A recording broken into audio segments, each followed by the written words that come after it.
Finspan has hit store shelves. Is it any good? Here's a review roundup. Finspan is the latest spin-off from Stonemaier Games, following on the heels of its smash hit bird-attracting game Wingspan, which is followed up with Wormspan, which featured dragons. Stonemaier keeps trying to make lightning strike twice by appealing to different hobby groups: birdwatchers with Wingspan, stamp collectors with Stamp Swap, and now divers, snorkelers, and aquarium enthusiasts with Finspan. Old Man Sands, who played a copy of the game at a conference, says it's more forgiving and gentle than the last two entries. He says a few of the icons tripped him up and said that if you don't own the other two games, this is a solid one to have, but he's not sure he recommends owning it additionally. Jared from Specifically Solo says Finspan plays fast and has an easy solo mode, making it a good entry to the series for newcomers. He feels the game is a little stingy on the number of cards and says that he would gravitate towards one of the other two more complex games before Finspan.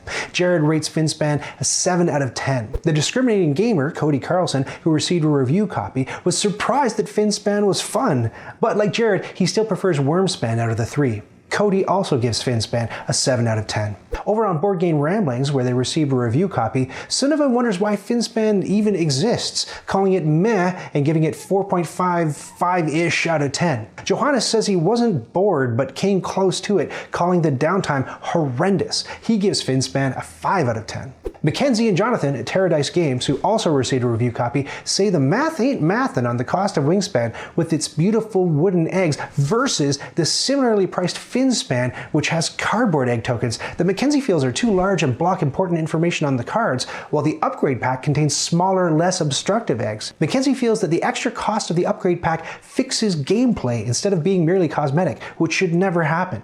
Jonathan calls the game repetitive and monotonous. Over at Board Game Co., Alex says Wingspan is enjoyable and a lot of fun, calling it a better Wingspan, giving Finspan 3.5 out of 5, while admitting the game is repetitive. Professor Meg calls Finspan the best, most streamlined entry in the series, rating it a 4 out of 5. As for the Knights Around the Table patrons, Omelette says Finspan is more simple and open than its predecessors. Oberon really likes the game. He played it with a diver friend who really dug it. And DM Explains echoes that it's a good pared down take on Wingspan, saying overall he thinks it's very good. What did you think of Finspan? What's your favorite span in the series? And which hobby do you think Stonemaier will pillage for board game ideas next? Let me know in the comments. And if you'd like me to feature your thoughts on a game in the future, head over to patreon.com/knightsaroundthetable to become a backer.